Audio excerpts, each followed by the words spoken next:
Hola queridos estudiantes, en este video tutorial les voy a explicar la actividad número 3, o sea, la continuidad pedagógica número 3, donde seguimos también con la literatura de la cosmovisión alegórica. Por las dudas, vamos a hacer como un breve repaso. Sobre todo este video está enfocado en aquellas personas que no pudieron estar en la clase virtual, entonces más o menos voy a hacer un paneo general para que tengan la noción de cómo resolver el trabajo. Muy bien. Bueno, la cosmovisión alegórica es la primera que vamos a ver en el año. Recordemos que la palabra cosmovisión, como vemos acá, cosmovisión da cuenta de las formas que tenemos de ver e interpretar nuestro mundo. La palabra cosmovisión, si la dimos en dos, cosmos significa universo y visión justamente viene del verbo ver. Entonces, son los modos que tenemos de ver el mundo, ¿sí? Muy bien, seguimos. Como les comentaba, la primera cosmovisión que vemos es la alegórica, ¿sí? A lo largo de todos sus secundarios ustedes vieron muchas cosmovisiones. La épica con el héroe, la mítica con relatos que no se pueden comprobar y así sucesivamente seguimos con un montón. La alegórica se basa justamente en la utilización de la metáfora, como bien dice acá, que es una comparación sin usar el cómo, ¿sí? El ejemplo que les di en clase fue mirada de pozo, por ejemplo. Entonces, si mirada de pozo, que es una mirada profunda, una mirada que oculta. Pero vean que no utilice la palabra como. No dije tu mirada es como un pozo. No, tu mirada de pozo. Entonces, buscamos dos objetos, o sea, tenemos un objeto al que nos queremos referir, pero buscamos otro que se le parezca para provocar esa metáfora, ¿sí? Y obviamente menciona el segundo objeto, no el primero que quiero referirme. Por otro lado, siempre la cosmovisión alegórica implica un lector que tiene que estar activo, tiene que estar atento. No puede ser un lector que se dormite, que tenga sueño, que ay, no, no. No, tiene que ser un lector que tenga la capacidad y las ganas, ¿no? Obviamente, de ver los significados ocultos. Porque siempre se va a esconder como una doble significancia que lo vamos a ver en otra diapositiva. Esta cosmovisión se ha usado mucho en contextos de censura, es decir, en momentos donde no se ha podido expresar por algún motivo, por lo general son contextos represivos, entonces los escritores ¿qué hacían? Usan este tipo de literatura porque estaban en el significado de cada uno que interpretaban. Muy bien, entonces podemos afirmar que la alegoría proyecta significados que van más allá de los expresados de manera literal en un texto. Es decir, hay un significado, ¿no? Pero más allá de lo que nos intenta expresar, hay otro significado, que es el que tenemos que descubrir nosotros. Y esto de la doble significancia que les decía, se ve, por ejemplo, en Aus Fletcher, es un autor que explicó la cosmovisión alegórica y él dijo que la alegoría se define por decir una cosa y significar otra. Esto supone la coexistencia de dos sentidos. Uno lineal o primario, que es lo que primero leemos en el texto, lo que nos transmite, la historia base, pero hay otro significado que es el figurado y es el oculto, el que tenemos que descubrir. Acá les puse una pequeña historia alegórica para que se entienda más o menos qué es la alegoría. Un segundo que tomo agua. Muy bien.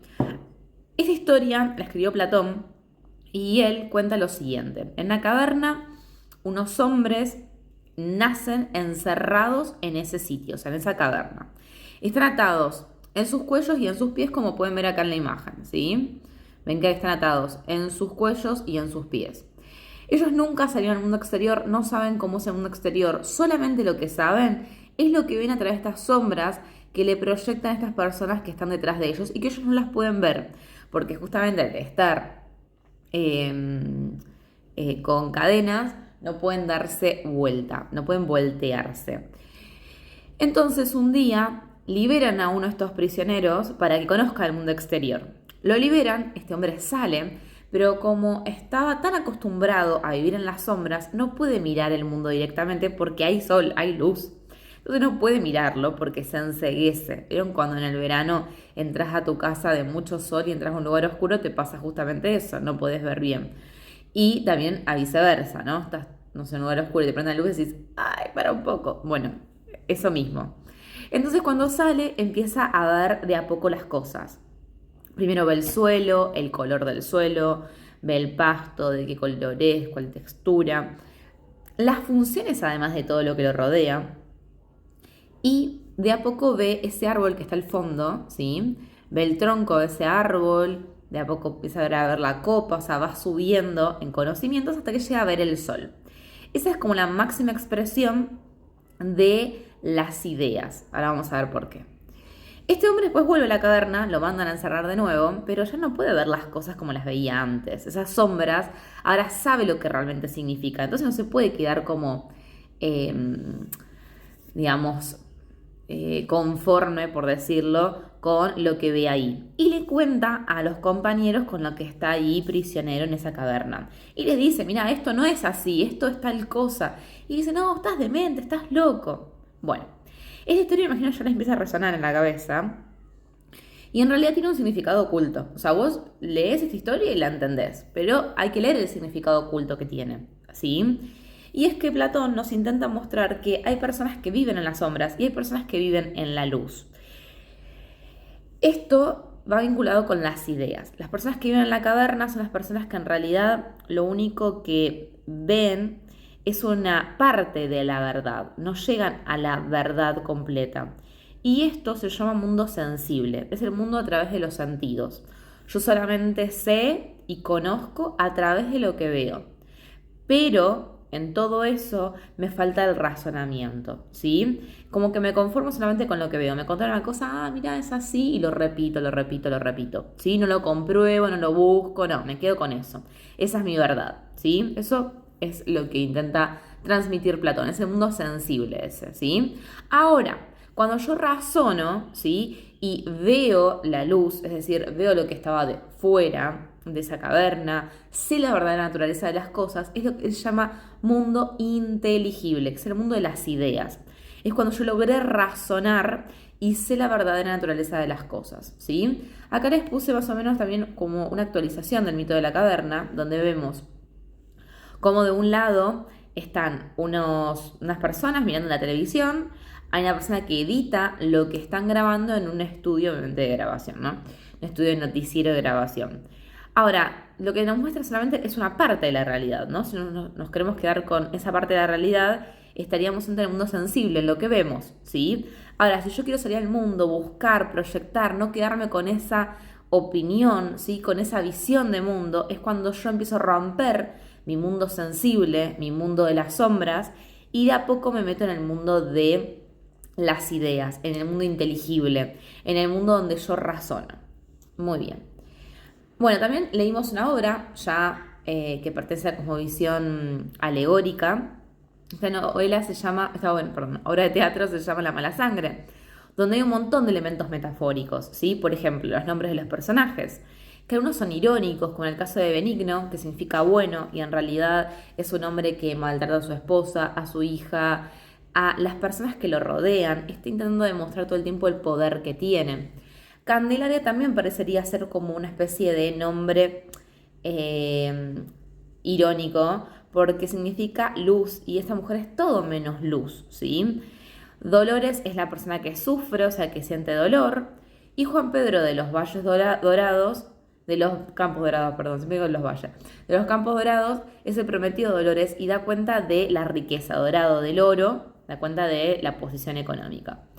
También los colores. El color rojo, recuerden que era el representativo de la facción federal, donde pertenecía esta familia, ¿sí? Que es justamente el partido político del gobernador Juan Manuel de Rosas. Al mismo tiempo, el color rojo significa la sangre, la tragedia, la muerte.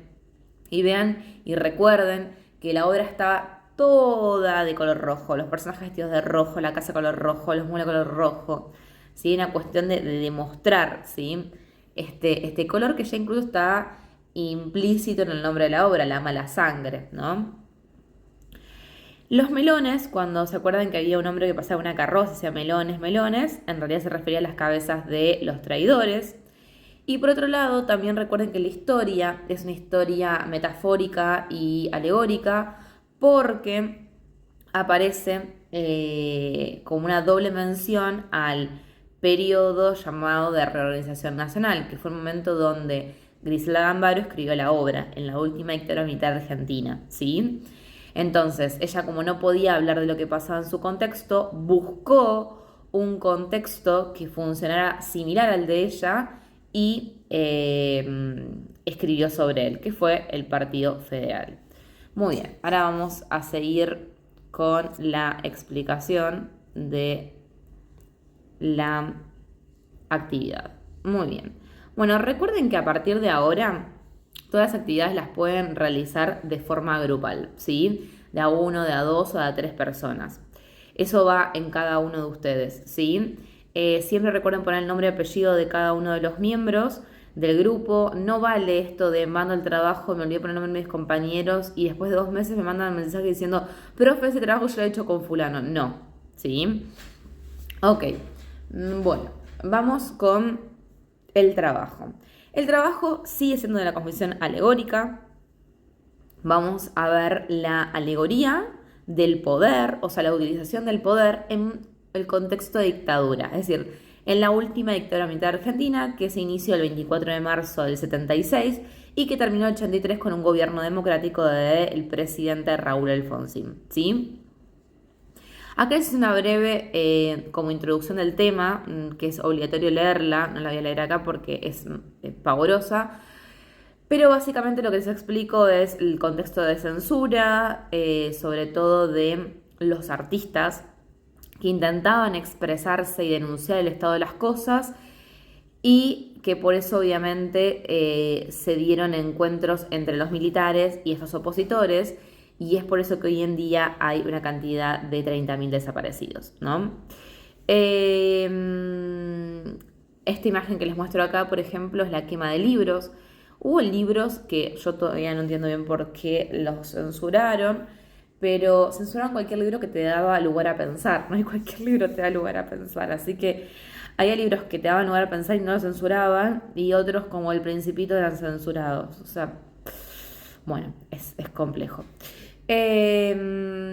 Bueno, el trabajo está dividido en 3 partes. La primera parte es un cuento llamado No es culpa suya, de Jorge Akame, se escribió en 2001, no en el contexto de militar, pero se aplica muy bien a esta época, por eso lo elegí, está muy bueno. El cuento es corto y trata, lo van a leer obviamente, pero de un salón de clases donde un chico se transforma en lobo. ¿Sí? Eso lo tenemos ya en la primera, la primera oración dice eso, ¿sí? Por eso las preguntas van enfocadas a eso. Dice, parte 1.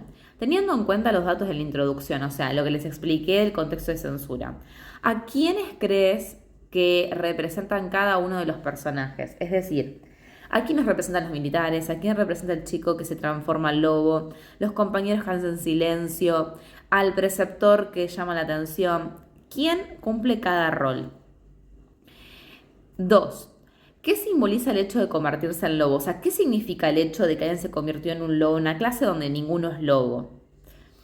Justifica quién o quiénes cargan con la culpa de lo que le pasa a este chico y por qué. ¿Qué significado cobra al final de la obra? ¿Qué relación se establece con la mala sangre de Griselda Gambaro? O sea, la idea es que me expliquen primero qué significa el final de este cuento, o sea, qué pasó con este chico, y por segundo, que relacionan el final de este cuento con el final de la obra La mala sangre. Que recuerden que Rafael lo mata el padre de Dolores, justamente porque se entera que Dolores y él se iban a escapar juntos.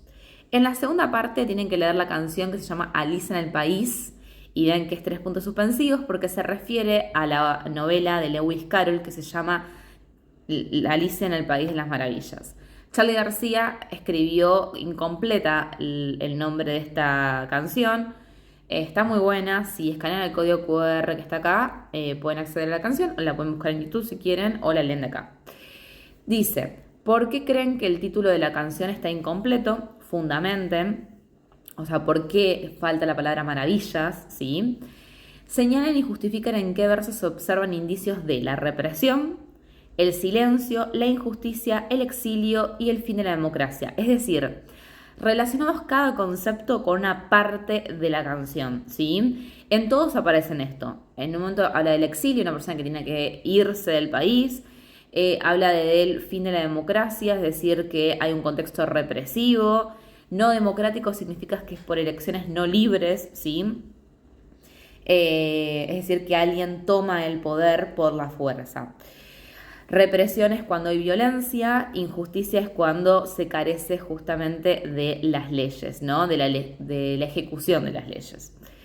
Y 3, ¿podría afirmarse que es una canción simbólica, es decir, que en realidad significa otra cosa? ¿Sí o no? ¿Y por qué? En la parte 3 es muy sencillo, les puse 2 textos, uno que habla sobre el símbolo, otro de la alegoría. Los dos son de Jaime Rest, es un autor literario, un poco más avanzado, más nivel universitario. La idea es que ustedes se acerquen a diferentes tipos de niveles de texto. Entonces acá voy a leer la consigna, dice: 1. A partir de la lectura de las definiciones de símbolo y alegoría, o sea, estos dos apartados, escriban un texto que simplifique las definiciones de estos conceptos. Extensión máxima 8 renglones. Es decir, tienen que resumir en 8 renglones estos dos conceptos, pero no resumiendo de acá, acá, no. Leyendo todo, pensando todo y con sus palabras lo dicen. Eso es lo que realmente vale, decirlo con sus palabras. Y en el punto número 2 dice: ¿en qué momentos de tu vida aparece la alegoría, es decir, la metáfora? ¿Qué finalidad y objetivo tiene? Justifica con un ejemplo. Piensen en qué momentos aparece la metáfora en nuestra vida. En canciones, en películas, en series, en las propagandas, en los memes. En todo momento hay una doble referencia, un doble significado. Van a ver que por todos lados hay metáfora. Me explican la función que tiene en su contexto actual y dan un ejemplo. Solamente uno basta. Si lo hacen de a dos o de a tres, den un ejemplo aunque sea cada uno para que quede más completo. Y bueno, chicos, cualquier duda que tienen, me escriben. Saben que estoy para ayudarlos y bueno, espero que les haya servido para los que no pueden estar en clase este video tutorial. Les mando un beso grande.